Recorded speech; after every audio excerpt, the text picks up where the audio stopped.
You're listening to the Game Tenants Podcast.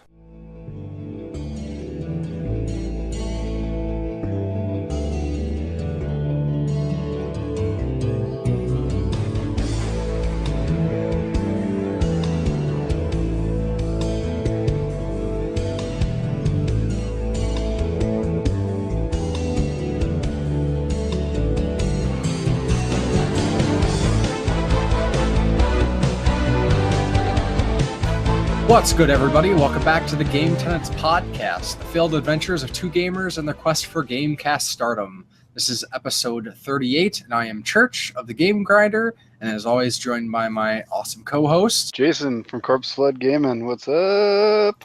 Yes, how is it going, everybody? So, as per new thing that we're doing, we're going to cover some community comments from the last episode. So, if you want to join in the discussion, make sure you comment in the future. So we'll just jump right into it. So we were talking about GameStop and EB Games and the difference between US and Canada. And BioPhoenix commented about that, and he says it still finds it weird that here in Canada it's still EB Games. When he was living in Ottawa, there was a Best Buy, but not sure if it was around since he has not lived there in 2 years. And what was the name of the Best Buy? What's your Best Buy store there? Future Shop. Future Shop. Yeah. So, interesting regional differences there. But then he also says, VR seems cool, but I'm not rushing to go out and get it. But if I knew someone that had one, I'd like to try it out. That's exactly what we were saying. And I wouldn't have... I'm not willing to spend that kind of cash it's going for either, so I'm glad I got a deal on it. Yeah, crazy. I'm loving the hell out of it. Like, if you get it for a deal, definitely pick it up, I say. Yeah. Yeah. Or at least get a buddy and fucking go halfsies on it with them. Something, yeah. Because it is fun, and I wholly endorse it. From what I've played, I still haven't even got to play all the games I have, and already feel like I got my money's worth. Cool. That's good. And then Down Phoenix also commented about some VR. He says he's been loving VR himself. Just played through Job Simulator, which is a short and hilarious little game. Requires Move controllers and would be a great one for your wife or anyone new to VR to try.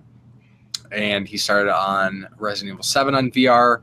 Already played through it on Xbox, so it shouldn't be too scary.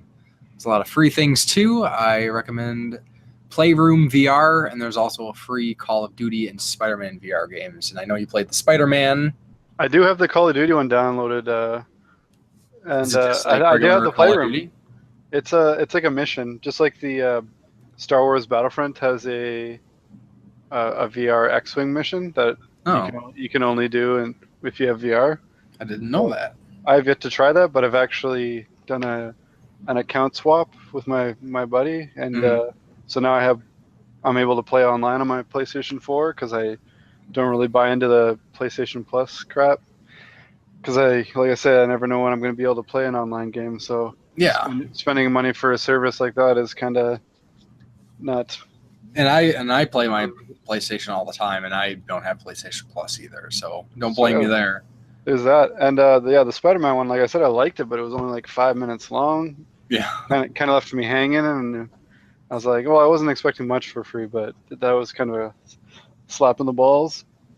But have you tried out Job Simulator yet? Not yet. I do have it though, but it is probably the next VR game I'll be playing along with Resident Evil 7.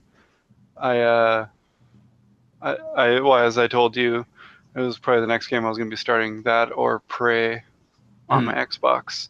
I probably just have those games in both my systems right now. Cool. So they're ready to go.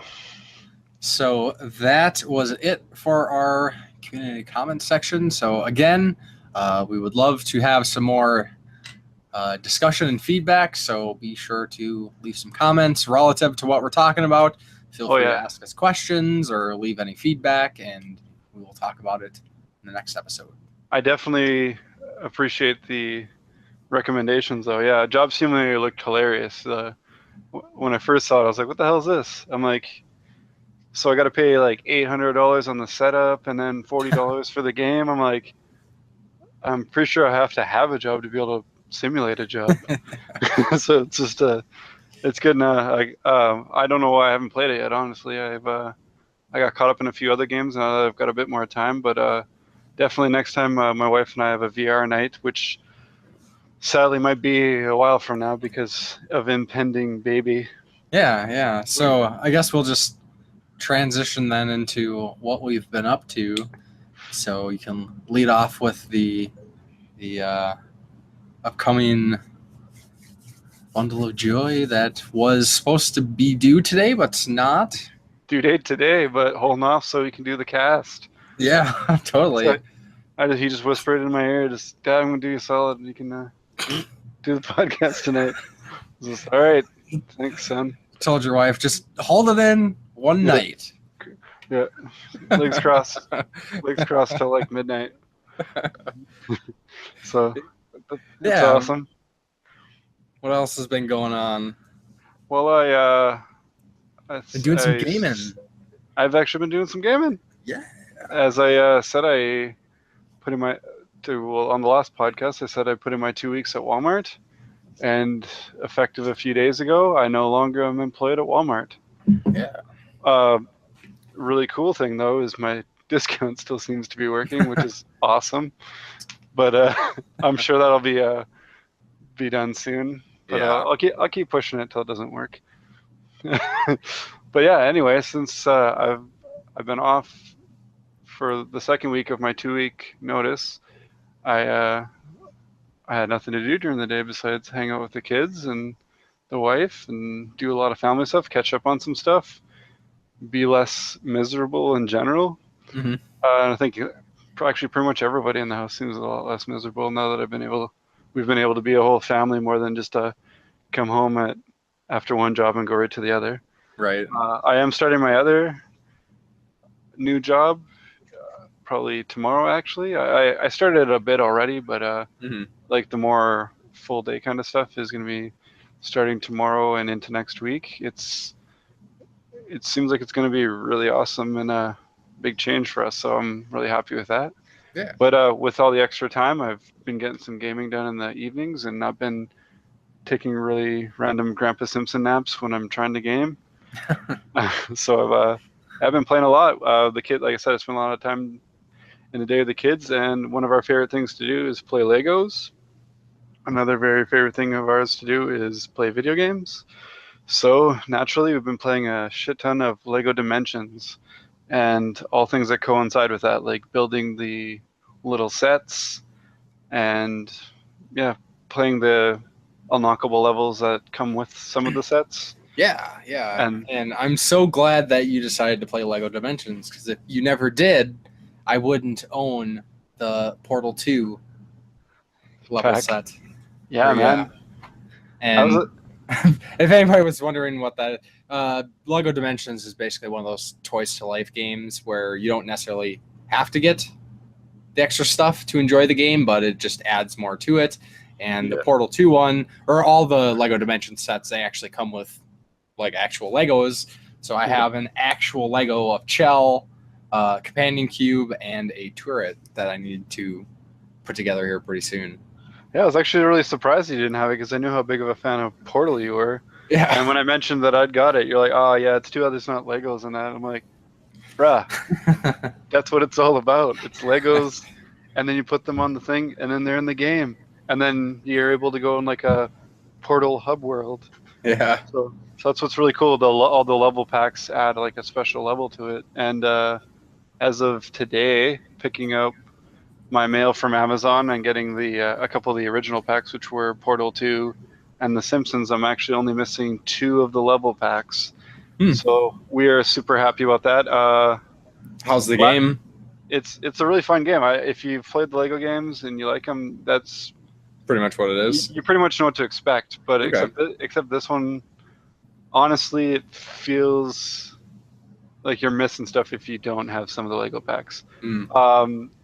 What I've been shooting for, like a lot of the franchises that are a part of it, Back to the Future, Ghostbusters, all the DC heroes, Lord of the Rings, Jurassic Park. I love all that stuff, so I had no problem buying the Ghostbusters pack was like, I would have bought this even if I didn't have the game, just like you with the Portal Yeah. set. So I was like, yeah, Ghostbusters, sign me up.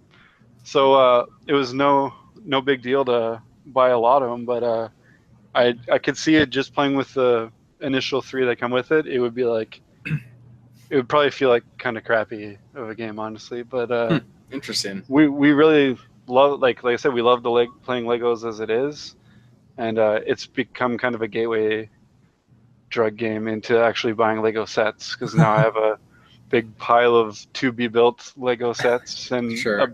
and a shelf full of ones we already built. We've built I don't know if you follow my game page, up until we moved, we were doing them pretty consistently. We built like the Joker's Funhouse one, which is like a big $150 set that I ended up getting for like, I think $40, and a bunch of big Star Wars sets.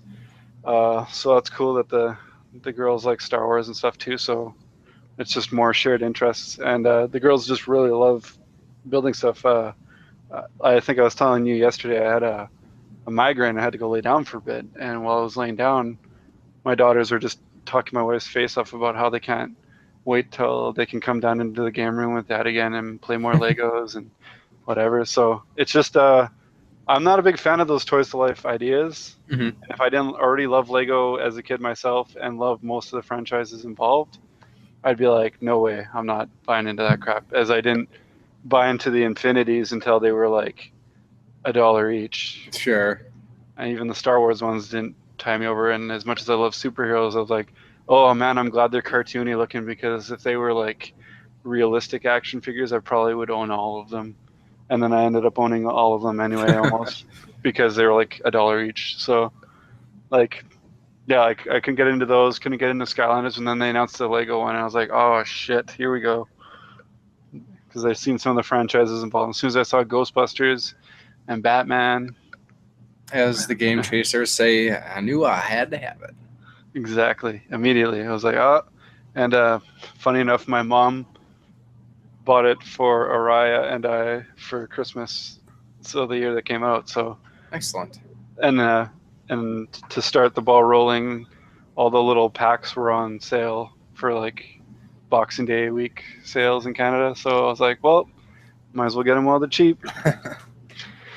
So yeah, long-winded about that game, but it's a lot of fun to play with kids. I mean, I probably wouldn't be that into it myself. Like some of the sets we have, I wouldn't have really bought on my own. Like a lot of the Lego movie stuff. Yeah. There's some Ninjago ones. But like I said, to be able to interact with things in the world, you should have at least one character of every ability and one character from at least every franchise, so you can interact with its hub world and go in there and complete more of the game. Mhm. So even if it's just one of the little cheap character packs, it's good to at least have one character. So I kind of planned it out strategically, so I didn't have to buy all the ones I didn't want. So I only have like one cheap one of Ninjago and stuff like that. Just so because I'm not, we watch a little bit of it on YouTube and stuff. Not YouTube, Netflix, but they're not massively into it like, say, Adventure Time. Sure.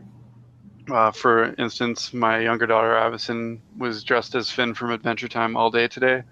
So that's how much they like that. And that's kind of a surprise because they were into that like a couple of years ago, and now they're just like really hard back into it. So it's cool. So it's it's definitely just as much a thing I'm into as they are. So I can't blame, the kids just want to play that dumb Lego game. Because as I've said before, I love the Lego games anyway. I thought they were a really cool, fun little in-between kind of palate cleanser game. Sure. And anyway, besides that, on my own, I've been playing games as well, not just using the kids as an excuse to play games. I completed the rest of the Batman VR. I did all the Riddler challenges and all that kind of stuff. That was pretty cool. Like cool little short game. I've also tried out Killing Floor 2, which best can be described as a standalone version of Call of Duty Zombies, except I like it. Yeah, there's a little bit more to it. I find it fun. Yeah, it's its own game. Yeah, there's more customizable stuff to it. Just the way it flows, I find I liked it better.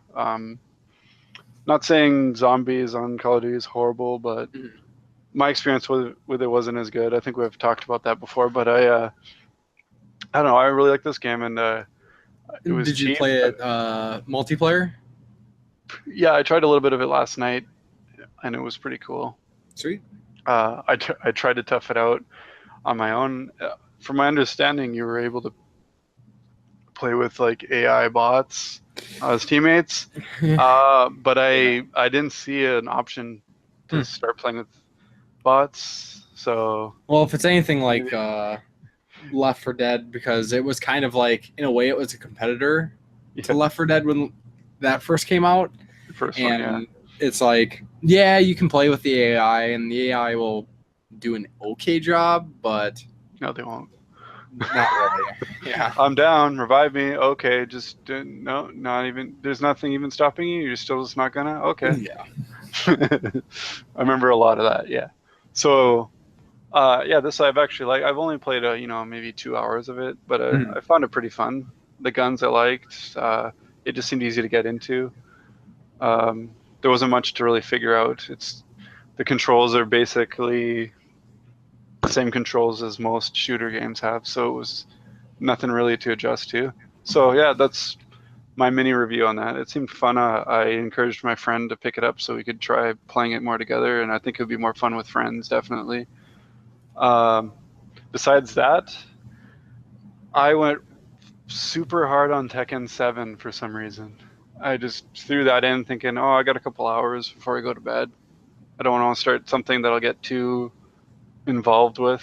And I was hoping that Tekken 7's story mode would be as cool as Tekken 6's. I was grossly disappointed with that aspect of the game. The game doesn't play in any way bad. It's very Tekken. So if you play Tekken, you love Tekken, that's more of that. It flows really nicely. The graphics are great. Everything's good about it. But I was expressing how much I loved it in one of our old podcasts because it was like a beat 'em up. It's called like a scenario mode, and it took hours, and it was I don't, even if the story was kind of dumb, the story mode was fun as hell, and it got me really excited for the new one. I didn't really look into it because I like Tekken anyway. Like I said, I like fighting games, but I get over them pretty fast. Yeah. And Same. this one's no different. I went super hard on it for two nights, maybe 3 nights. Yeah. 2.5 nights. And yeah, I beat the story mode in 2 hours, which was what was even more disappointing. I'm like, okay, if it's not going to be the beat 'em up one, whatever. It's just as long as there's some meat to it. And then no, the story mode was over in 2 hours, and then there's like these little character chapters where you do one fight, and it's like a little side story. So that took maybe another hour to do all of those. There's a secret fight at the end. Yeah, it was pretty underwhelming in that aspect. The online seems really hard to find people to fight with or connect with anyway, unless you're randomly searching. If you find going the lobbies, it seems like you can't connect. I think people are just there to boost each other. Unless you're in ranked. Ranked I found almost right away. So yeah, I played through there's this thing called Treasure Battle, where you basically just fight after fight, and you get little treasure chests and fight cash, and they unlock customizable items for your fighters or whatever, little things you can put on them. Stupid. A lot of them are really stupid. Like, oh, here's a tree for the top of your head. You're like, okay. Here's a shower head. All right. Okay. That makes my guy look super badass.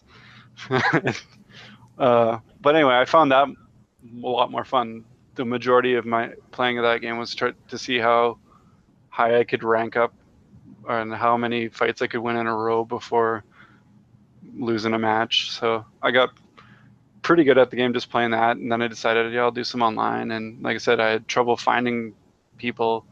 So actually the last achievement I needed was win one player match, which sounds like the easiest thing. Yeah. If you know, it's kind of like a hit or miss. You might get someone who sucks. You might get someone who's been playing since it came out. But yeah, it was pretty easy once I finally connected to someone to play, and then it's the first time in forever I got every achievement in the game. So great. And I think that's about all I've played.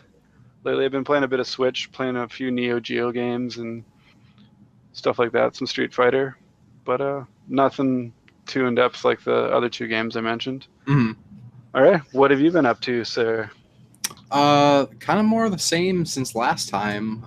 Outside of gaming, still doing some home improvement stuff, so it'll still probably be a little while before I get some videos up on the channel. So anybody who is kind of hanging on for that, keep hanging on. They will come eventually. Just be patient. It's trying to get all this done. It's a lot of work. But with that, I've been going out of my way to squeeze in as much gaming time as I possibly can.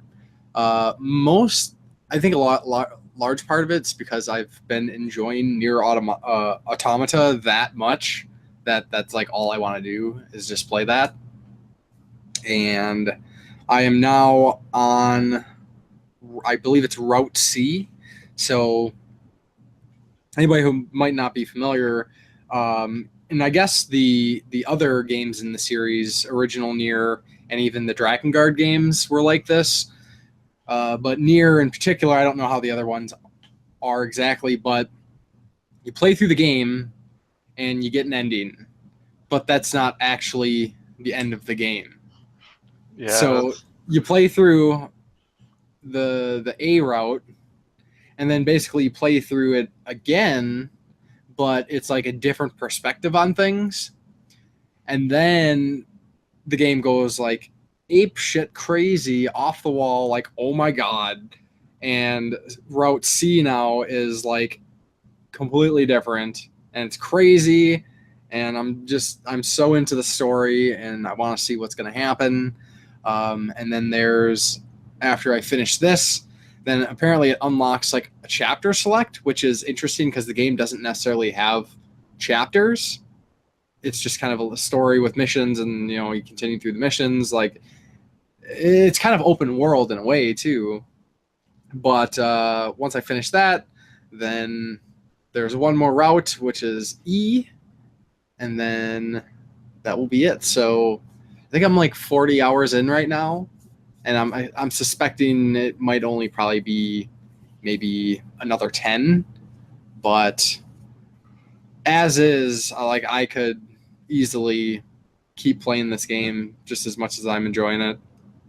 Hey, why cut it short just because you got other games? Really. That's why I feel like I if I like a game, I'm going to enjoy it to its fullest. Yeah, and that kind of ties in with, of course, I'm still playing Friday the 13th.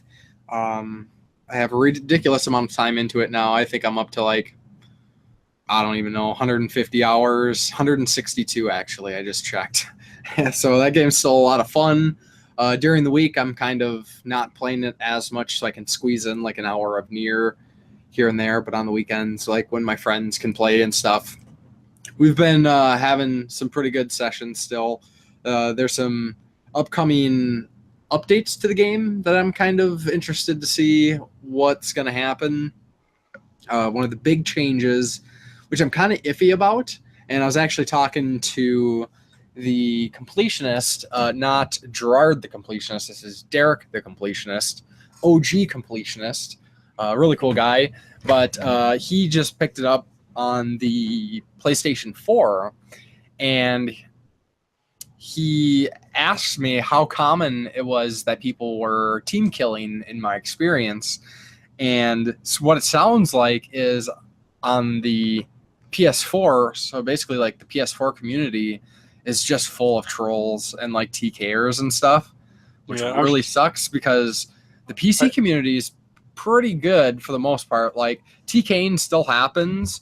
Like, a lot of times my friends and I, we've gotten pretty good at guessing who are going to be trolls just by their names or how they're acting in the lobbies, because there is voice chat in the game to some extent, and we'll just leave and you find a new lobby or something. But it happens, unfortunately.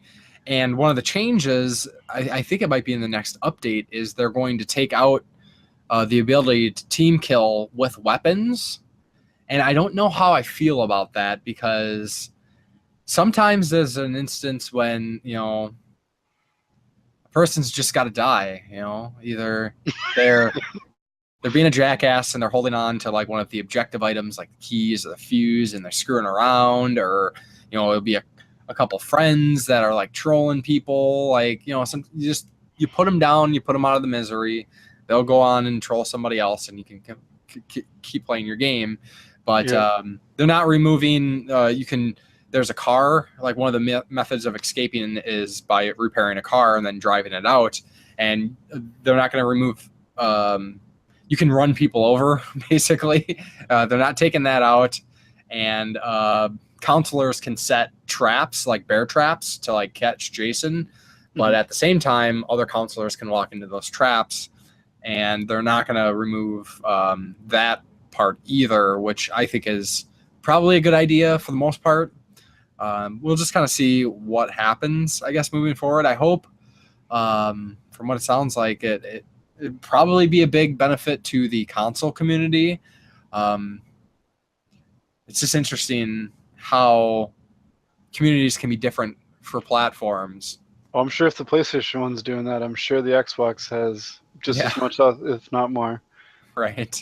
Yeah, I mean, it's an unfortunate thing, but you can't always have, 4 or 5 buddies to play every game with. Right. And that's the thing. That's the thing you unfortunately have to live with. Yeah. It's just the worst kind of trolling is when they troll you, like when you're almost there. Like we're gonna make it this time. Oh, no, this guy's being a total dick. Cool. Yep. Shotgun blast to the back or something, It happens. Or my one time I tried to play Rainbow Six Siege, and it was like a 5-minute thing to start playing the game. And just as it started, a guy shot every single one of us, and we're like, "Cool." I was just like, "Yeah, no, I think I'm already done with this game. I didn't put any money into it, so I don't feel bad dropping it. I'm just playing what I can play by myself, and then bidding this game adieu." Yeah. So besides that, I also had the opportunity. It was the weekend after the last podcast. Finally got some friends over to play some video games, and we busted out the NES and the Zapper, and we played some Super Russian Roulette, which I mentioned before was a crowd-funded homebrew game for the NES, it's basically Russian roulette. There is a cowboy, and you can kind of change his appearance. It gives you the options to like make him look different. You can randomize it. And then I don't know what the maximum amount of players is, but it sounds like you can play with quite a few people. It was just 3 of us. So 3 of us in the AI. And I will say the game is surprisingly fun, mostly because of the cowboy. What's interesting is he's fully voice acted on an NES game. So he's talking the whole time. He's like, your shot, and then he gets a gun, and then like when it's your turn, if like you take more than a couple seconds to like shoot yourself with the zapper, like he'll actually start mocking and like trash talking. Wow. One of the times I was taking a few seconds because I was recording the footage, and I was going to use my cell phone to like record me using the zapper. So potentially in the future I could maybe put together a review or something. And in the few seconds I was dicking around with my phone, the cowboy started calling me a silly Sally. And I was like, what the hell? He's calling me a silly Sally. And then wait a couple more seconds, he goes, silly Sally, silly Sally, silly Sally, silly. And he just keeps saying it until you shoot. And he does all this, and then as the game progresses, he's like, your turn, silly Sally. It's like, you motherfucker. You just remember it. It's not it's not a game that you're going to sit down and play yourself. Like, it's not what it's intended for. It's definitely a party game. we played probably like 4 or 5 rounds or something. It's pretty fun for, you get some friends together, and we're trying to figure out a way to maybe put gambling into this, up the stakes a little bit, because, High stakes Russian roulette. you're not going to do the real deal, you might as well put some money on the table. So, Yeah. so who knows what happens with that. I think it could be fun, and it kind of, ups the ante, as it were. What higher of a stake is there than your life already, though? Right. Money. Yeah, so a lot of fun. If anybody gets the chance, I would recommend definitely checking it out if you can play it with some friends. I'd like to try it out at some point. It sounds pretty cool. Yeah. Speaking of homebrews, are you looking at getting that Black Box Challenge game by any chance? Is that something you are you funded at all, or are you? I haven't. I'm not sure. I'm not sure if I saw that one. Oh, okay. Jeffrey Winhagen made it. Okay. It's this game. Apparently, it's like an RPG where you have to collect all the Black Box NES games, I think. Oh yeah. Okay. I remember hearing about it. I must have missed his post. Yeah, I just saw it. I think it was earlier today. It might not have been from today, but it was today or yesterday. He posted it. Okay. Yeah, I'll definitely have to check that out. It looks pretty cool. Like it's already like ready to go. He's sending the copy out to the backers. Like there's a limited cover, and then there's a there's a regular cover. So when he's done fulfilling the gotcha. copies, then he's gonna send out like the regular. He's gonna put the regular ones up for sale. Oh, nice. On his site where he has like his books and stuff. Yeah, it looks really cool. Higgins Alley, if anybody's interested in checking it out, that's his website. Definitely check it out. Yeah, I just became friends with him a little while ago, and it seems like he's got a lot of really cool stuff on the go. Yeah, really busy guy. Yes, he's definitely a busy man. Convention, going to conventions all the time. He's got his books. He's got his podcast. Living the dream. Yeah, pretty much. Yeah, but besides that, it's kind of the usual. Picked up a few interesting things here and there. I've got picked up a Portal board game, which I haven't had a chance to play, and I got the Portal Lego set and a few other games. Use the Lego pieces on the board game. There you go. Extra players. That is a good idea. Might have to do that.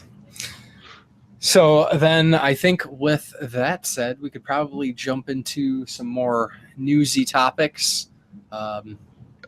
Little bits and pieces here and there, nothing too big to talk about. No huge must-cover stories, really. They're all important. I think so.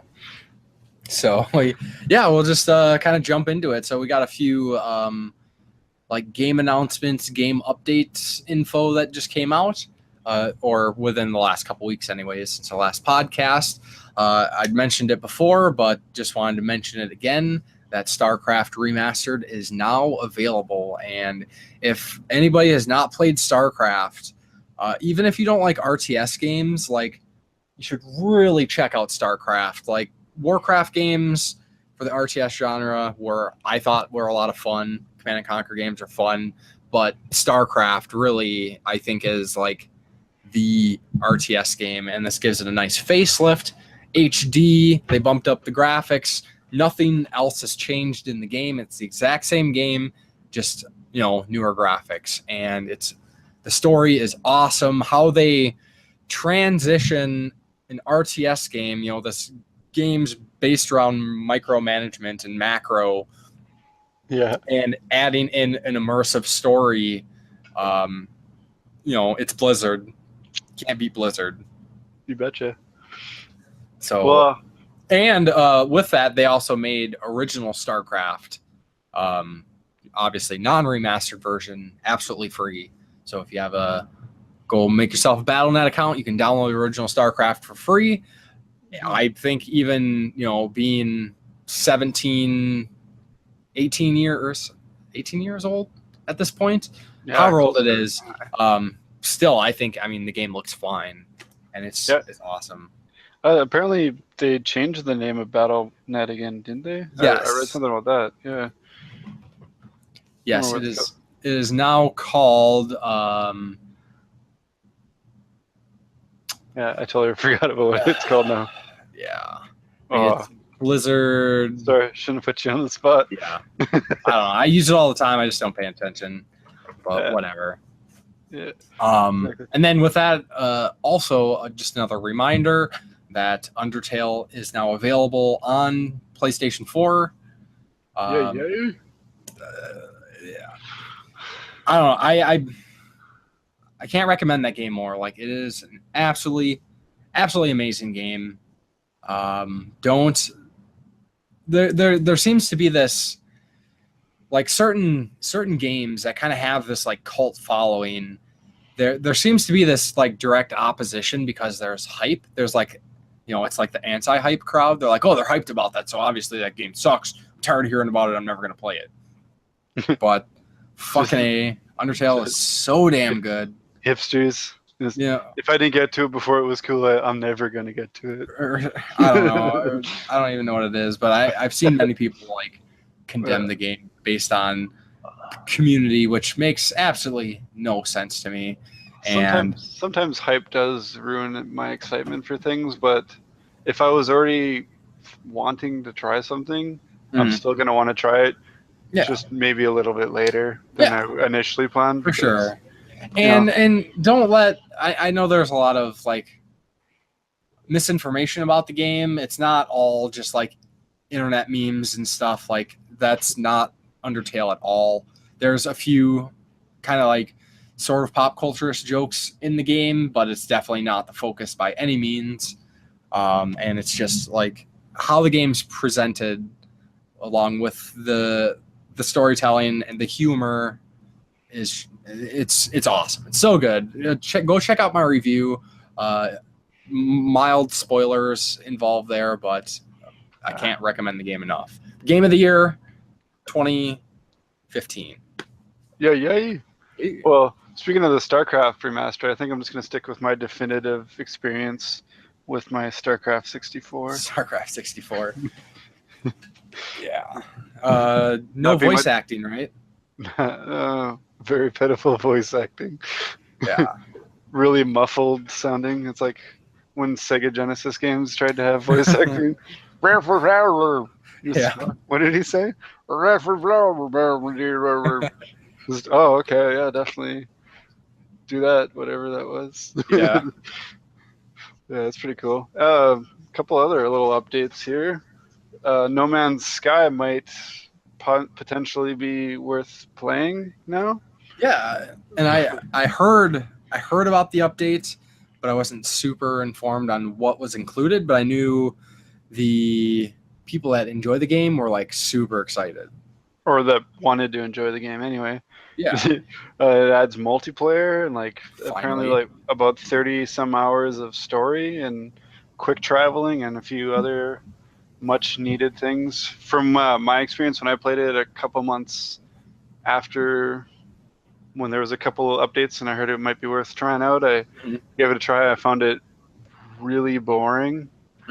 This not coming from like a negative hype. I didn't really know either way. I picked it up going, hey, I still want to try it. I don't care what everyone's saying. I've got a few games that people universally hated and I thought were decent, so I was like, I got it for like $10 or $15. So I was like, give it a go. Maybe at some point when I beat every other game I have, I'll throw it in and update it and see how I feel about it again. I'm sure anything with multiplayer can be at least partially fun. Yeah, and it's kind of, just from what you told me about what was included in the update, it kind of sounds like what people were hoping for when the game was launched. Yeah, like I said, I wasn't hyped for it. I just heard things about it and was like, oh, that sounds cool. I wasn't all like, oh my god, I need it now. Like some people were like, this is going to be the greatest game ever. I never need another game. Yeah, and play it forever. And the people out there that are like, oh, this is the worst game ever made, blah blah blah. Like, come on. No, really? I gave it an honest try, but I was actually just like, as I've had my limited time to play games, I felt like it was a huge waste of my time. Just what I did play, I played it. I just honestly got bored with the area. It's kind of like I just really wasn't enjoying it, and I'm not saying a game has to grip me immediately. Yeah. But there was no drive to really do anything. It starts off and it's like, oh, and your that's ship's busted, fix it, and it's like, yeah, and that's probably where the story element will enhance the game greatly, I would think.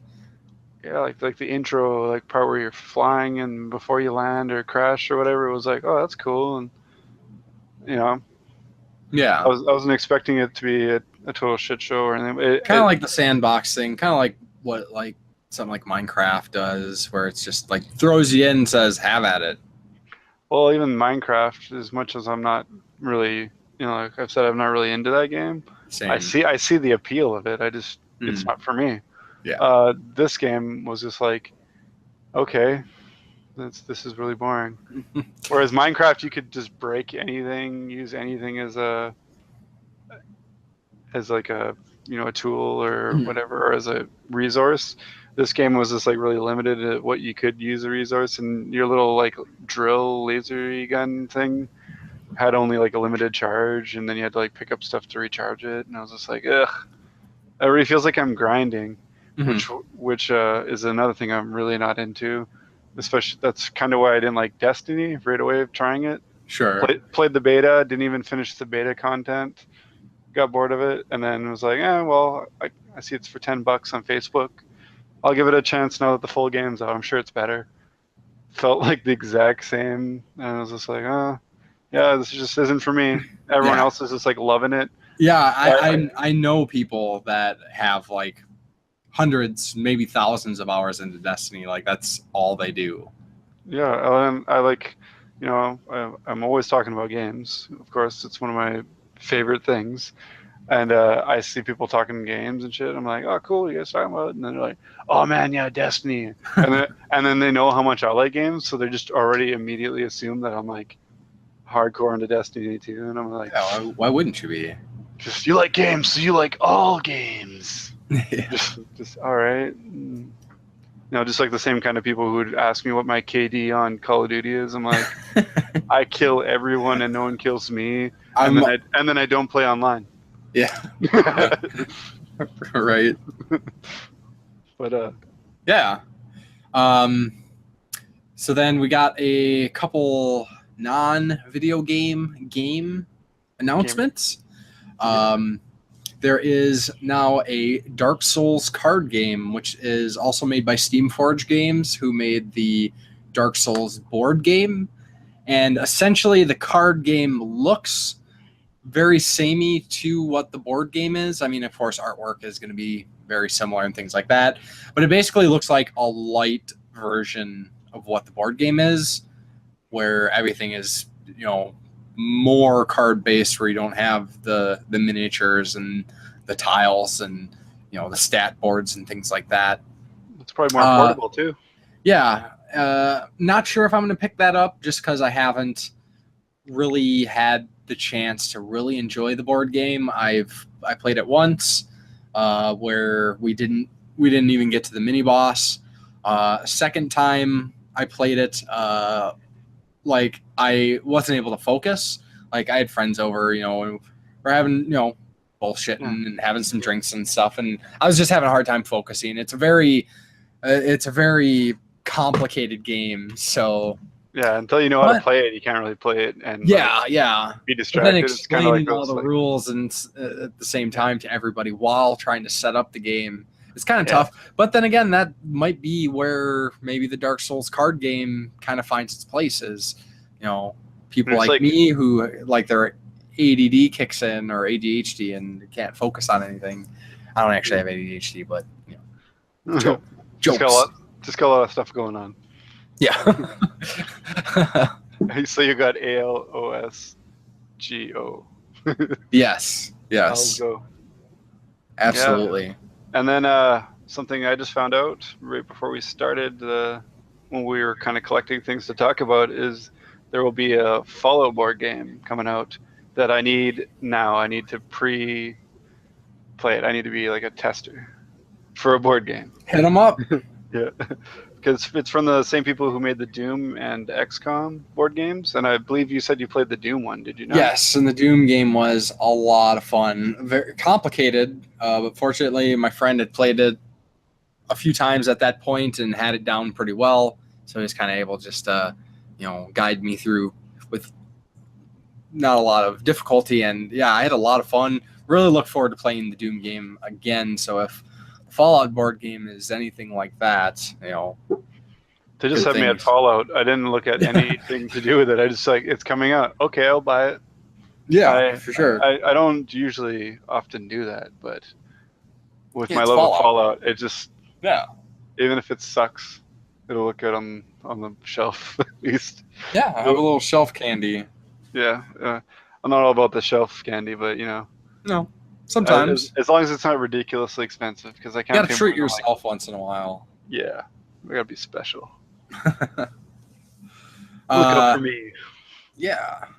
And then something I just wanted to kind of mention, as many of you probably know, I have I can't say a love-hate relationship.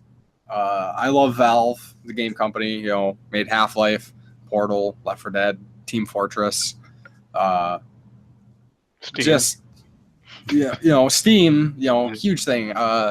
And there is now it's just a massive joke that they will never make a third entry in any of their series. All their games have 2, no 3s. A lot of people just really, they want Half-Life 3 to happen. They want Portal 3. They want Team Fortress 3. They want Left 4 Dead 3. And there keeps being all these false, someone's like, oh, this person was touring the Valve headquarters and they took a screenshot of somebody's computer and look, it says, Left 4 Dead 3. They're working on it. And, it was 3:00 when he took the picture. Illuminati. So people are we're grasping for straws here. I've pretty much given up hope that Valve will ever make another video game.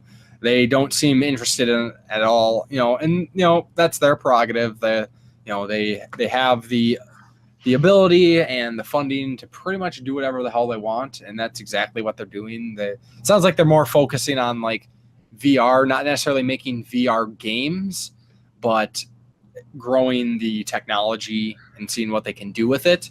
I know there is there's an Aperture, I think it's called Aperture Lab or something, a VR demo that you can get that's based in kind of the Portal universe, but it's not really Portal based by any means. But anyways, I'm not sure where this was, a convention or something, but Valve was making a big announcement. They had the screen come down and, oh shit, it's going to be a game announcement.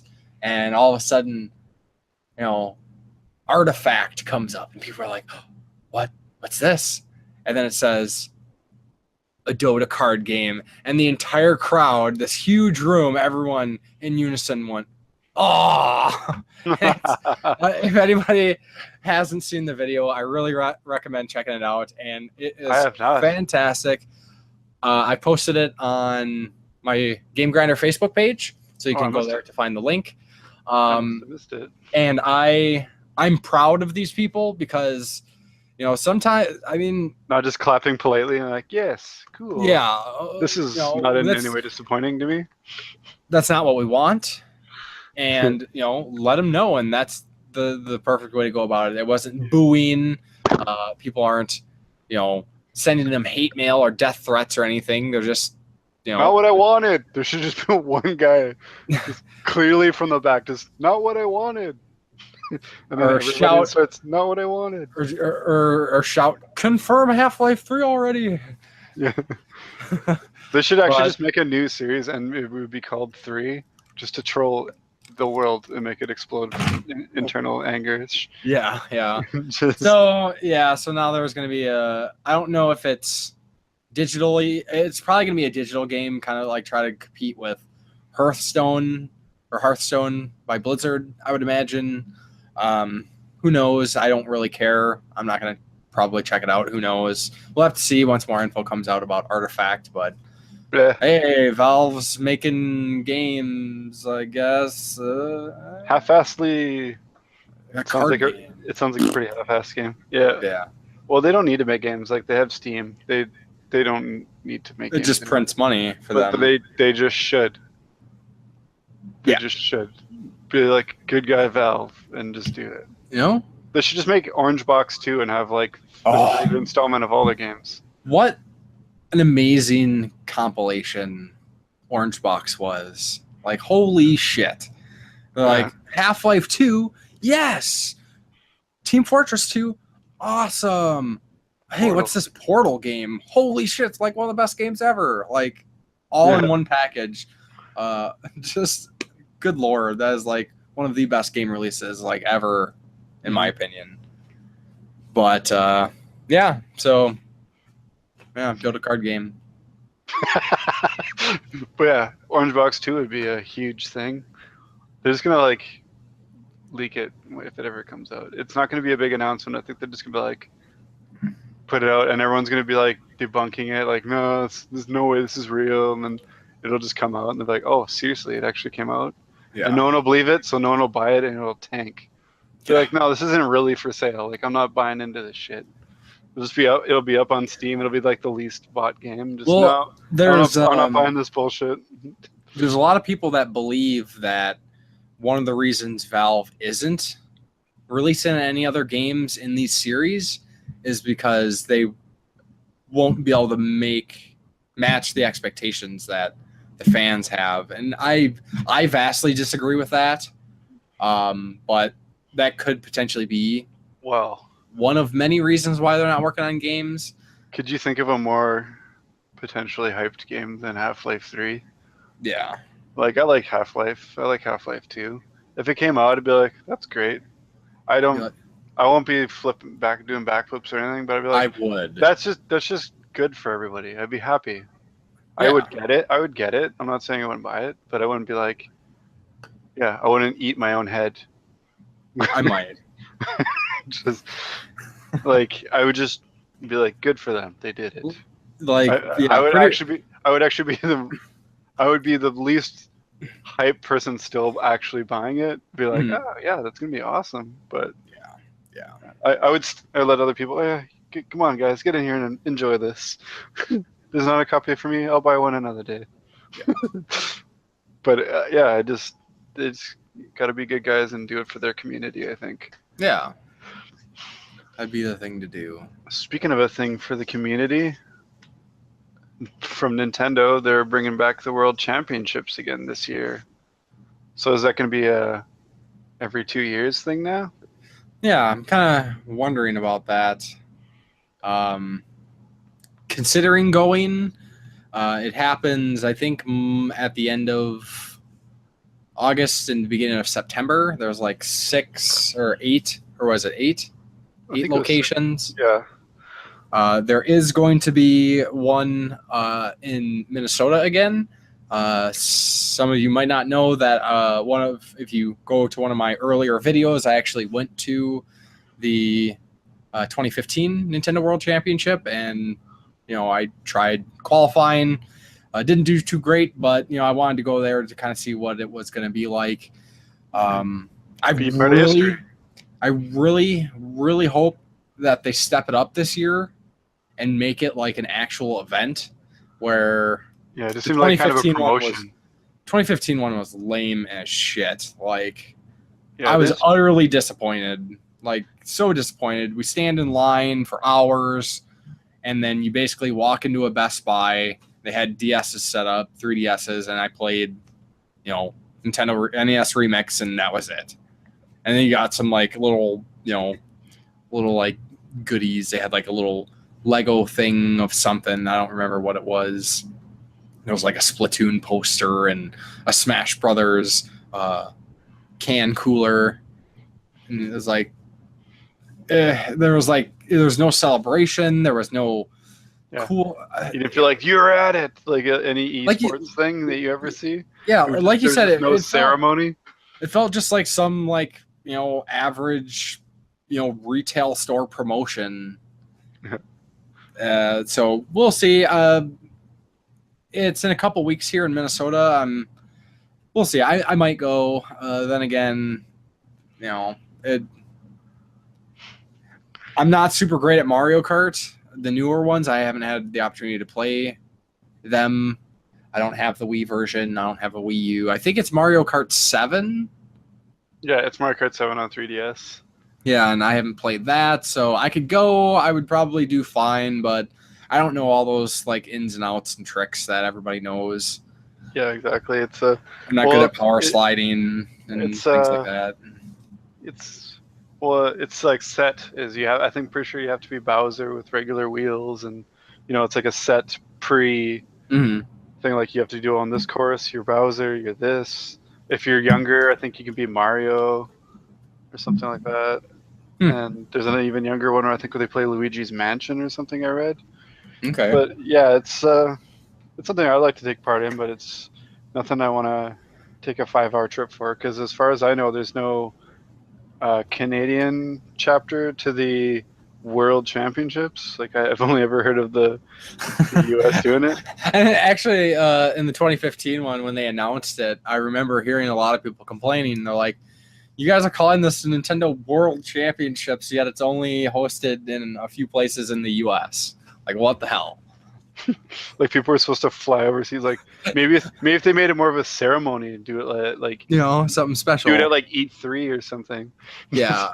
But then the lineup would be like 2 states over. Yeah. But yeah, but the championship, the actual the finals was at E3, wasn't it? I think something like that. One of the big conventions. Yeah, is where they held the finals. I talked about it a little bit in one of my previous videos, but when I went to the Midwest Gaming Classic a few months ago, I actually went to a discussion panel of one of the guys who actually made it to the finals. That's cool. Yeah, like I just think it's kind of dumb to call it the World Champion when it's only in the States. Like, yeah. Even being this close, I'm like, I could go down there, I guess. But if I like went down there, like, oh, you're Canadian, get out of here. Yeah, that's like this is only for the best country in the world. That's why we're the world champs, and that's why our world champ's going to be from here. Yeah, that for some reason that makes me think like, say you're going on a road trip, you're going somewhere, I guess maybe similar in Canada. I don't know, but in the U.S., I'm going to drive to wherever, South Dakota or something. And you're driving down these highways, and not the interstates. You're on highways where you might cut through a town or something. But then you always see, 300 miles away from civilization, you'll drive by this exit, and there'll be a sign for "World's Greatest Hamburger." It's like, who says? Like, how could everybody have the world's?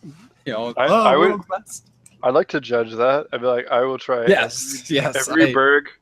Every burg on Earth. Yes, I'm with you on that one. I probably wouldn't get through them all, though. I'd probably have a heart attack, but I would try. No. I would submit my findings to the next person. Yeah. So. Because there's no way I'm gonna eat a burg and then throw it up to be healthy still. Right. I'm going to digest it all the way. It's part of my review process. Yes.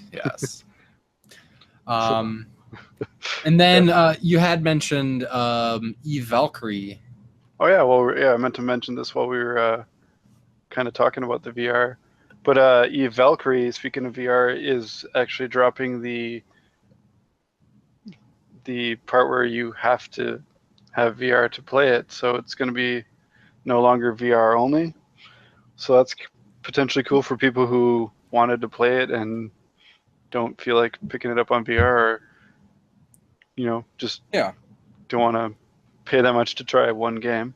So that's kind of cool. I think it's in the next update, and they're having a free add-on coming out right away here too in September. So that's cool. I have it. It's one of the next VR games I want to buy, I want to try. It looks really cool. One kind of thing that kind of sucks, I don't know if you've been finding this as much as I have, where I go to look at a game and you look at the back for the screenshots. Mm-hmm. do people not do this anymore? Because there's been more games lately where I look at the back for the screenshots, and all I get's a bunch of text. I guess I haven't noticed that. Like, I just saw the cover of it, and I was like, "Oh, this looks badass." Flipped there's it no over, screenshots on the back. and it just says, "Yeah, things about the game." I'm like, "Cool."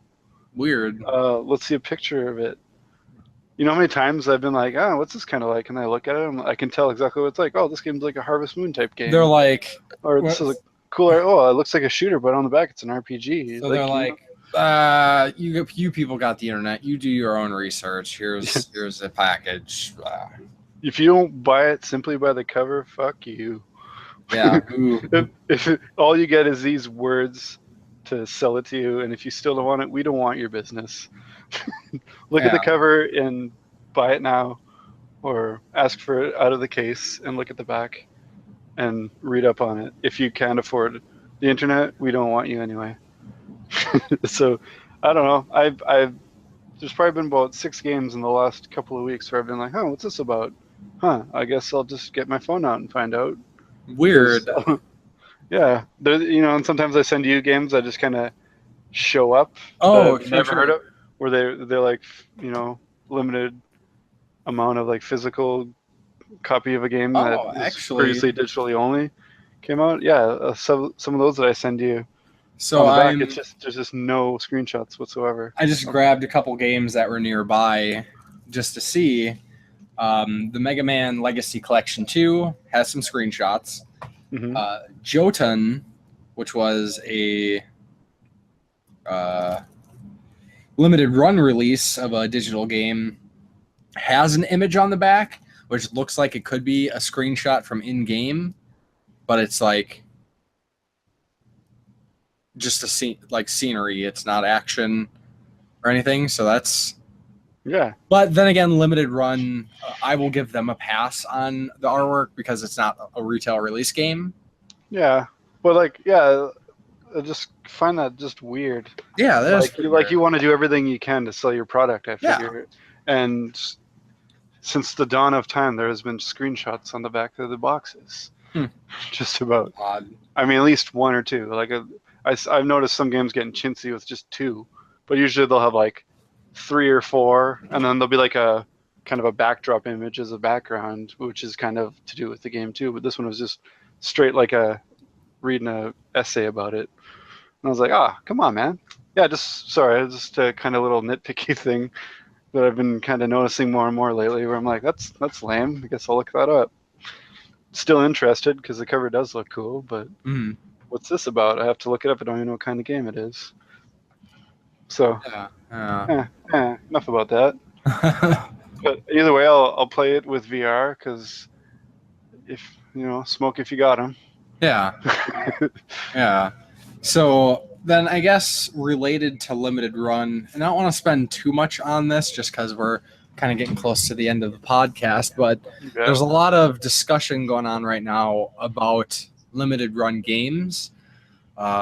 Primarily because people were upset because they weren't able to get copies of Wonder Boy or Night Trap. So just for anybody who might not be familiar, you're going to find that I tend to do this is I'm going to tell people what everything is, just not assuming that people know what everything is. But Limited Run does physical prints of what were digital-only games. And kind of tied in with their name is they do limited runs of these physical releases of what are typically digital games. So a lot of times they'll only be like 3,000 copies. They've had some that had 5,000, 6,000, but they're usually relatively low. Yeah, and that's what the limited is. Right. And I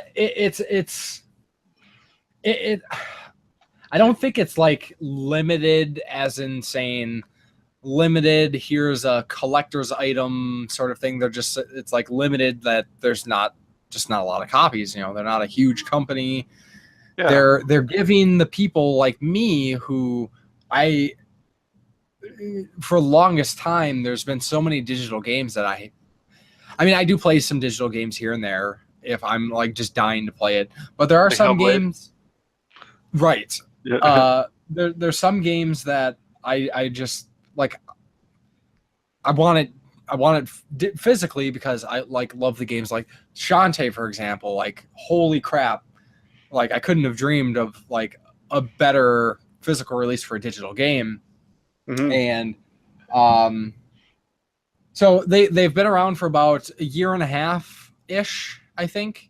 Yeah, Um, and they generally and- do like hit and miss, like popularity.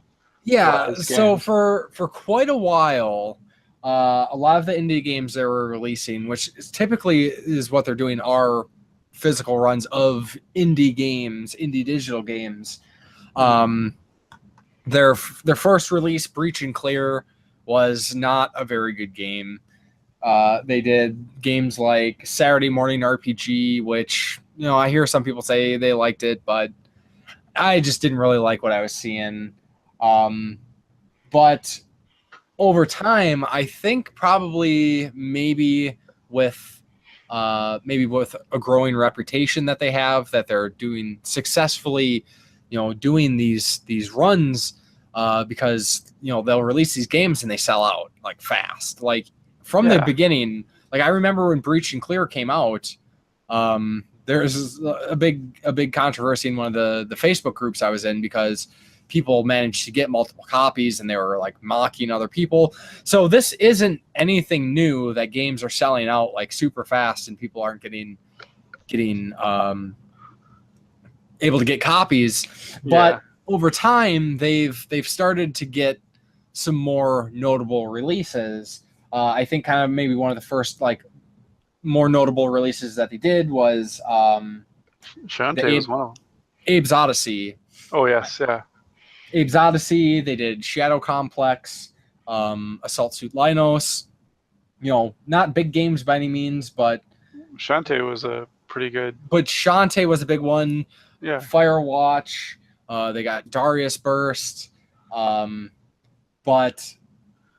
I don't think anything's as popular as these Wonder Boy. I would say at least. yeah, I think Wonder Boy was probably the largest game that they released, and with that, by doing a game like Wonder Boy, it draws the attention of a larger audience, and so a lot of people are really upset. And I think some of their grievances are fair. So basically what happens is Limited Run will say, okay, we got this game, Wonder Boy, Dragon's Trap. We're doing a physical release. It will be available Friday. We're going to open up orders at 9 a.m. for 2,000 of the copies. And then we'll do it again Friday evening at 5 o'clock for the other 2,000 copies. So it kind of gives people two opportunities to get the game, because not everybody has the chance to stop working and order something online, or, you know, they might be sleeping, or, you know, whatever. Mm-hmm. And pretty much from the get-go, all their games have sold out pretty dang quick. I think I can't remember exactly. It might have been like a day or something when they first started. But, I mean, since I've been buying games from Limited Run, they've all sold out like fast. Shantae was sold out within minutes. I want to say that I believe Abe's Odyssey sold out fast. Firewatch. I mean, everything that they release sells out like pretty dang quick. But with a game like Dragon's Trap, it sold out in a couple minutes, technically. Some people said that they had the game in the cart, they went to check out 37 seconds in, and they weren't able to get their copy, which I don't know if I don't know if I believe that, because I was monitoring the stock and it was about 2 minutes before it was sold out. And kind of what really the main thing that people are upset about is the game becomes available, they click add to cart, they go to checkout, they punch in their information, they punch in their credit card information or whatever, they go to pay, and then all of a sudden the game's not available. And basically what's happening is they're using the service Shopify, and that's just the online marketplace that they're using, or shopping service. And it doesn't, when you click add to cart, it doesn't reserve that for you. It's just who pays first. Essentially. And I agree that that's really shitty. If you add something to the cart, it should be yours. Now, I've heard some counterpoints that people they'll do that, and then they'll like be wishy-washy about it and end up not buying it. Well, and it screws up the whole process. And it should have, if you don't buy it within 5 minutes, then sure. Yeah. Which should reserve it for you momentarily. Yes, and there are a lot of other services that do that. For example, this is like when you buy concert tickets. Concert tickets, yep. That's exactly what I was thinking. It will hold them for 5 minutes, and then you're SOL. But right now, Limited Run's taking a lot of heat because a lot of these people are upset that they didn't get a copy. And I think I'm kind of conflicted. Like, I feel for them. Like, it really sucks.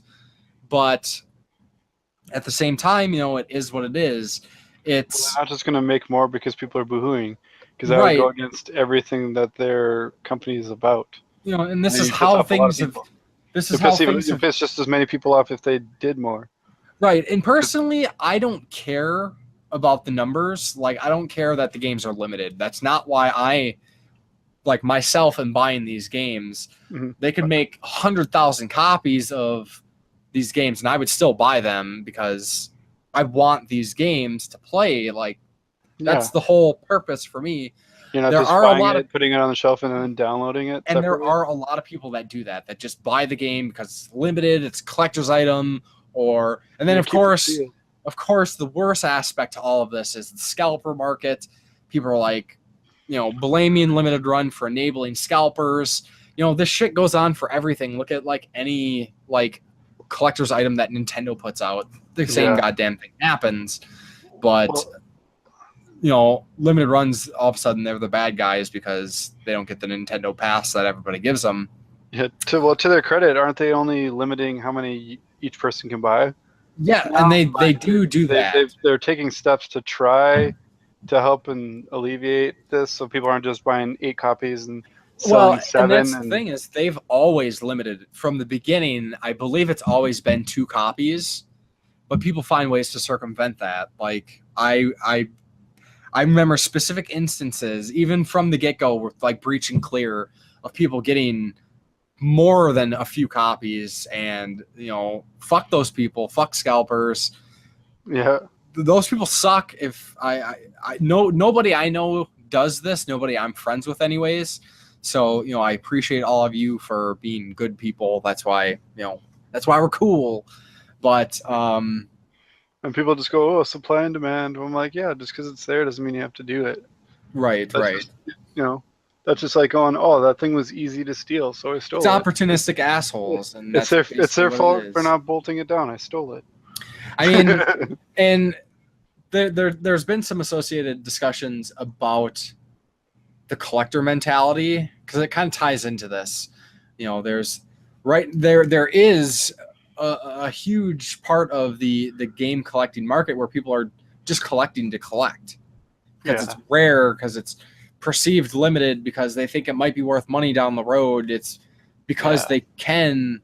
Because if they're so pissed off that they just don't get a physical copy, Play Asia still has a bunch of Dragon Trap, do they not? Yeah, when it comes to Wonder Boy, like, you have options, like, and when people were losing their shit when this game sold out after like a minute or two, I'm pretty sure it was, like I said, I think it was 2 minutes when I was monitoring it, when I saw that counter, because they show you what percentage of stock is left. And people were losing their fucking minds. And I was like, hey, Play Asia has this available. It's region free. It's in English. It's dual language. So the box art includes English and Chinese. But it's region free. It's in English. It's a physical copy. It's been available for months for pre-order. Pretty much the same day that Wonder Boy limited run went available is when PlayAsia started shipping their copies, and they're not limited. Like, they still have them available. So, I don't know how. I don't know. Especially with PlayAsia, who does region-free releases, how that's not good enough. Yeah, you can't feel that bad. Oh, I don't like a little bit of Chinese lettering on my box. It's like, honestly, I'm happy just having a physical copy. Well, there are people like, well, I understand not getting a physical copy. I only buy NTSC games. Well, then that's your fault. You should have That's been kind of on you. You're not importing. You're not importing a Japanese game or something like PlayAsia. Yeah, like, you're not gonna have to learn another language or have to get a translator. PlayAsia specifically. They're releasing these games in English as well. So, and like I said, region free, so you can play them on your, U.S. consoles or NTSC consoles and things like that. And keep that in mind. And worst comes to worst, it is still available digitally. It sucks for those who weren't able to get it. Now, if you want to get it, I'm sure I haven't even looked because it'll just piss me off to go look. Probably $200-$300. But collector's edition's probably about 500. Yeah.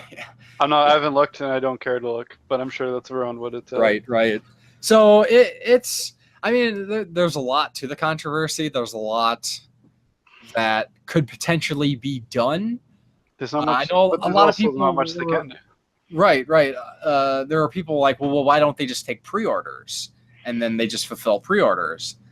Well, from my understanding is, one, that's really not their business model. And with that, they did try this once with Skullgirls, the fighting game. Yeah. They opened up pre-orders and I pre-ordered it. So I'm still waiting on my copy of Skullgirls. It's been a long time, 9-10 months since the pre-orders went up, and it's not Limited Run's fault, but there's been tons of issues with production of the actual the game itself. They were doing they had translation issues, there was manufacturing issues, there was voice actor issues and union issues, and all this shit just not going right. There's trade embargoes and all this crazy stuff going on, and I could really see that deterring them, because for me personally, I'm not upset about the Skullgirls issue. Like, I will get my game eventually. Like, I don't doubt that. But there are some people that was their first experience with Limited Run. They pre-ordered this expecting that they were going to have this in a few months, and here it is almost a year later, and they still don't got the game, and they're like, oh, they screwed me, and I'm never buying a Limited Run game again. And then, well, there's one more copy that's open then. Yeah, which there is that. But then I do want to call out that there's a lot of people that just have from the get-go have just been bad-mouthing Limited Run games. They're like, I hate them. They're terrible. All they do is enable scalpers. But then this person will turn around and buy a game. It's like, and they'll buy 2 copies so they can scalp one.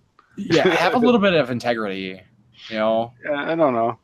If you don't get it, you miss out. It just kind of sucks. It does suck, and I do feel for people, especially if this was your first experience with Limited Run. Exactly. But for us who have been in the trenches for a year and a half, this has been a constant struggle, and it kind of annoys me that now people are annoyed about this. Now people are upset about this. Well, like I said, Wonder Boy was probably one of their bigger, more popular things. Right. But now because this affects that person directly, now they care. It's like most problems in the world. They weren't advocating for, the rest of us who, I might be an exception where I've gotten all the games that I've wanted to get. But and I've known every game they've released, there's been people that have wanted it that haven't gotten it, and that really sucks. But and people could have been advocates for them, been upset, say, hey, that's shitty. Like, hey, whatever, fuck Limited Run games, and that's that. But it's only something you can do. Like, a lot of people don't don't announce this is a limited release. They'll print as many as they can. Look at generally they always have like, oh, it sold a 2 million copies. Okay, now it's a greatest hits or a platinum or whatever, Nintendo Select. So you're still able to buy it, but like a limited run, that's not coming out again. Right. And with this specific instance, like I'm aware that there's the Play Asia one. I don't know if they probably don't do that a whole lot. But another thing is like they're called limited run. Like there's nothing you can do. Really, they can either put a few more. They can make more of a more popular game, and just make it slightly more available, or they can. They're not going to do another run. I'm sure they have to like pay for some kind of licensing. Like they're probably licensed. And that's we're allowed to sell 4,000 copies. Yes, and that is exactly one of the main issues they have is when that's how their licensing works. Is they make a deal with these companies that, hey, we're going to do 3,000 copies and that's it. And that's that. I mean, I don't know what the process is. I don't know what the costs are in doing that sort of licensing or trying to go back and get more. I don't know the logistics and all of that, but I do. Sorry, what's that? But you do what? I was gonna say, but I do know that is like one of the things is like they're only allowed so many licenses. Like I'm sure if they wanted to print millions of copies, these companies would probably say no. Yeah, like no, we got to make they probably make more to the digital sale, I'm sure. Yeah. Honestly, they probably get a bigger cut of the digital. Exactly. They're like, yeah, we can do that. That's cool. They probably work out a side deal and. Right. And I'm sure that's a large part of why their runs are so small is because they're like, hey, we just want to release. Let's do 3,000. Well, you get this cut. It might be a little bit less. We're not taking a big portion of the sales either, but we're giving fans the opportunity to have a game physically that wasn't available. Some people would not buy the game otherwise. It's like almost every aspect you look at this, it's like double-edged. Yeah, exactly. It's a tough spot to be in. And like like I said, I feel bad for the people trying to get these games. I feel bad for Limited Run because they're just trying to put some games out there and give people a chance, and people are sending them death threats and shit. I don't see what complaining at them is going to do, because if they just destroy their credibility, if they're like, okay, we'll do a second printing of Wonder Boy, then they'll be like, oh, so you're unlimited run games now? That's just what they're going to be known as. Which actually ties into one of the older episodes of the podcast when I talked about the Final Fantasy 15 Collector's Edition.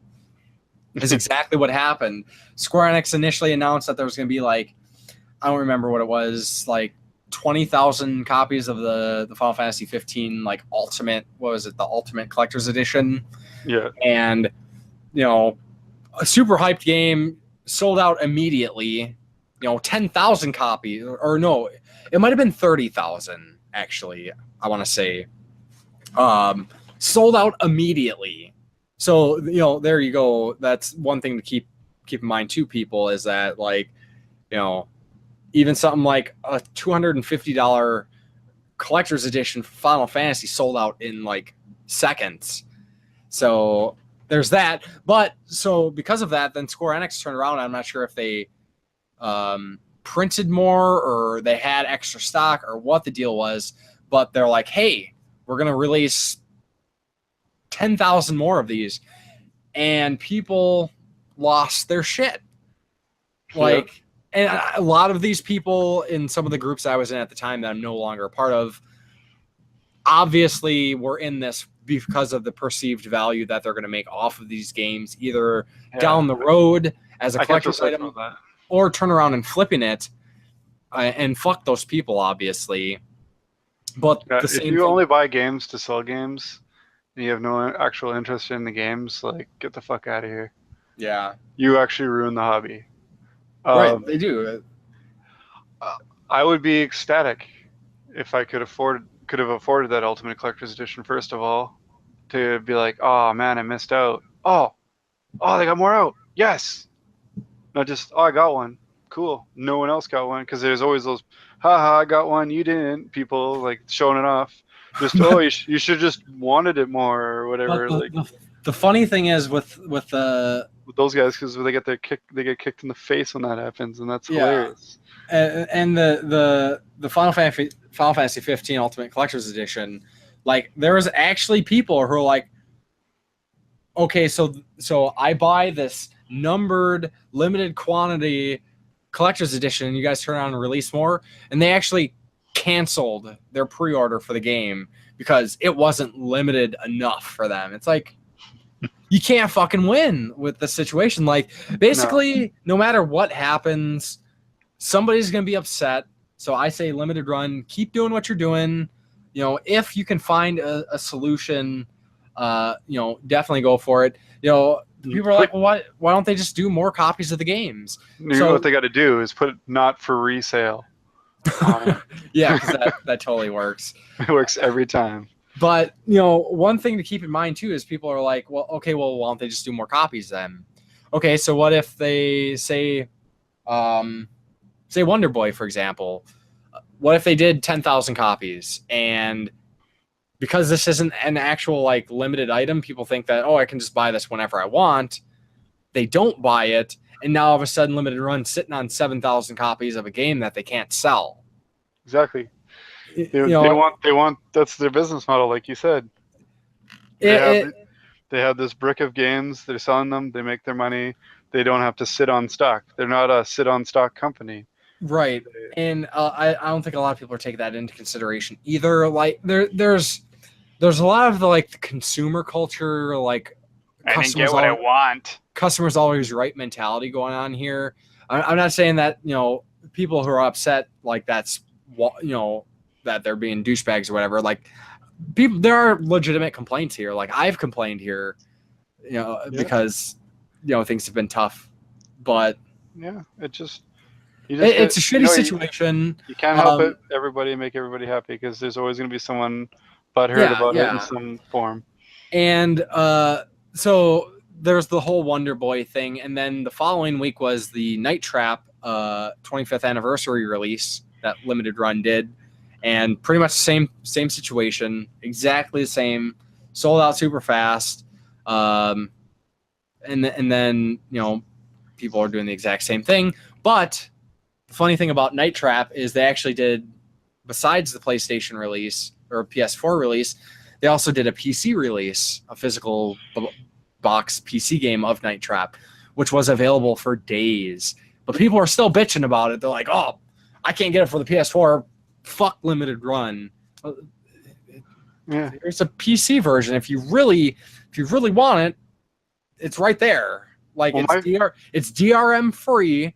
So you can, you know, you're not installing it to Steam and now you're fucked. Now you can never sell your game or anything. Yeah. My favorite solution to it was Smash JT's in his video on the controversy of the limited run was, okay, so you didn't get it. What's the big deal? No one really cared that much about this game. It was just kind of like a little bit of a cult classic. It wasn't widely popular until until this was coming out. Like I never heard anyone talk about Night Trap except for to be like, oh, it was probably one of the better ones. Like never like, oh my god, this game's so awesome, you have to try it. It's not like it was, it's not like out of the Sega CD games. It's not like it was Snatcher or something. Yep. Like people were like going apeshit for it, and he goes, it's like a $30 game. If you really need something for your shelf, buy the physical of the Sega CD, put it on your shelf. Well, I think it's a little bit more if you want it like complete, because I've actually been trying to get a copy of Night Trap for years. I just never see it. I could go on eBay and buy it, but you know, it takes the fun out of the hunt. Yeah, I do that in special circumstances when I gotta have it, sort of thing, or like the right price comes up. But yeah, that's always an option too, you know. And for anybody who hasn't, I would totally recommend, as Jason mentioned, Smash JT did a discussion topic on this exact same thing, where he kind of covers a lot of the same stuff we've talked about, you know, possibilities of pre-order, increased quantities, you know, other alternatives, things like that. Great channel, great guy. We do hope to have him on the podcast eventually here. Very soon, yes. So and I believe Happy Console Gamer also talked about it, but I don't think his talking points were as good. It was a quicker video too. Yeah, his wasn't as constructive either. His was also kind of pissy about it, I think. From what I saw, I didn't watch all of it. I just saw a little bit of it. So one kind of last thought that I have on this topic that I want to recommend for people moving forward, if you're a person who hasn't sworn off limited run and whatever, and you actually want to try to get a game in the future, what I do is ahead of time, whatever amount of time, I usually just do it a few minutes before the game goes live. I will go to the limited run website, I'll log in. Then I will also go to PayPal and log in. And then one thing you can do if it's your first time is act like you're going to buy something that limited run has available. Like they have some like box protectors and things like that, where you can, when you do that, you can actually kind of get PayPal like to auto log in. So essentially all I do is, like for Wonder Boy, I got the Wonder Boy Collector's Edition for myself, and I also ordered the standard edition for Jason. So what I did was I logged into Limited Run website with my account. I had 2 tabs open, one tab for the Collector's Edition, one tab for the standard edition. Since I have on my PC, I have PayPal kind of like auto login. It's pretty much ready to go. So as soon as that game goes live, I click add to cart, switch tabs, add to cart, checkout. Bam, all of a sudden the thing that pops up, my information's already entered. I just click the button for pay with PayPal. My PayPal information's already entered. I think I was able to check out within 15 seconds or so. Boom. Actually, for Wonder Boy, no, was it Wonder Boy?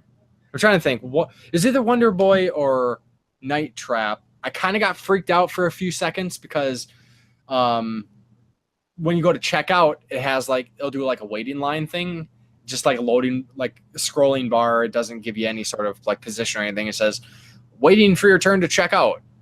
And it went a little bit longer than I'm used to, like maybe like 10 seconds or so.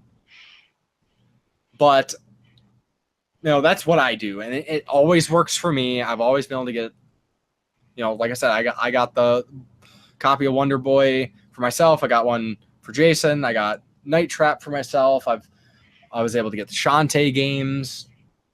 And I'm sure a lot of people probably have tried to do this method and it didn't work. I don't know internet connections, if they're doing it on their phones. I don't know the different variables, but the less steps you have to take to order the game, the better, because you're fighting to get that copy. So the faster you can do it, the better. So yeah, definitely. Yeah. Did you have any other final thoughts on Limited Run, the controversy? Oh no, I'm whatever good on that. Yeah, I think we probably said more than enough. I hope I didn't come off harsh on people who have legitimate complaints, because there are legitimate complaints. I was kind of, I know I was throwing some insults more at like the scalpers, and the people who are just outright condemning Limited Run for existing and doing their business as they're doing, because it is what it is. I mean, a business has every right to do what they want. I think they're being very fair about it. They're not, trying to screw people over. They're not trying to not allow people to get their games. They have limited quantities, and they got to work with that. So it is what it is. I would be interested to hear people's thoughts on it. I know a lot of people have kind of already talked about this. I've seen lots of discussion on Facebook and Twitter, and people are making videos about it. So I figured, kind of chime in. I think essentially we've said a lot of the same things that everybody else has said, but it makes sense. I mean, there's only so much you can do, really. Yeah. So yeah. So I guess we could just move on to our outro stuff here. What kind of stuff's coming up? Yeah. So upcoming game releases over the next couple weeks. Pretty light, looks like. We got Uncharted: The Lost Legacy coming out on the 22nd here. Yeah, and I'm already seeing some pretty positive reviews. I haven't actually watched the reviews, but particularly with Easy Allies, if anybody has not followed them, definitely do it. Amazing content creators, fantastic podcast. They are the X Game Trailers people. I'll just check out their score, just kind of get a rough idea of what they're saying, because I kind of take what they're saying to heart. And yeah, they're saying that's great. Perfect. Also, it looks like Ark Survival Evolved, is that getting an actual release now? Yes. Like it's coming up on the 29th, like it's actually coming out. Actually coming out, no longer early access. And then there's also a game, Absolver, which kind of looks interesting. Absolver is being put out by Devolver Digital, and it's like a kung fu kind of focused game, like hand-to-hand combat. Very, I don't know how to really explain it. It looks interesting, but I don't know a whole lot about it. So that's definitely something to check out. Definitely. The same week as those two, Mario and the Rabbids Kingdom Battle is coming out. So I'm going to keep an eye on that. Probably not picking it up right away, but I'd like to pick it up eventually, as I expressed in our E3 video. Yeah. And also another one I'm really keeping an eye on is Yakuza Kiwami, which is from the ground up remake of the original Yakuza game. And as I have said before, it's a game series I've kind of overlooked in the past, and I'd really like to try it out. Yeah, and I've heard a lot of people really excited about that. And also on the same day, something that I'm really excited about, and I'm really debating whether or not I'm going to try to hold out for potential physical release by one of these companies like Limited Run or something, is Windjammers. Are you familiar with Windjammers? Yeah, I heard a little bit about it. Very, very fun multiplayer. It's kind of like think how air hockey plays, but you have characters and they kind of have they can do like super shots and things like that. Ton of fun. Got a chance to play it at MGC, the actual arcade version, on I think it was a MAME, but I'm looking forward to that. Of course, Sonic Mania is already out, but it's going to be released on PC. It got delayed a week or something for some reason. There's also Pillars of Eternity is getting a complete edition. Yeah, that looks cool. And one game that was just released that I want to mention real quick that looks really cool is Observer. It's a cyberpunk horror game that kind of deals with I forgot about this. Hacking and like dreams, and looks really cool. I don't know a lot about it. I watched the trailer and I heard some other people talking about it. I might just say screw it and check it out. I remember when it was announced. I just kind of forgot about it. Yeah, I'm kind of getting the horror itch right now. There's a couple games that I'm like, I kind of want to wait in hopes of getting a physical release so I don't buy the game twice. But yeah, I hear you there. Yeah, that Hellblade looks amazing. Yes. Trying to hold off on it. I think I'm gonna, but yeah. And then a couple other games real quick. I'm sure other people probably know about this, but nothing that I really play. But Nidhogg 2 has been released. Kind of crazy 2-player fighting game of sorts, battle duel game. I've seen some hype about Matterfall, which I don't know much about. It's a side-scrolling shooter. Yeah, it just came out. Yeah, I heard it's pretty badass. The little snippets I have heard about it. Yeah. It just came out this last week, so it's I just saw it on the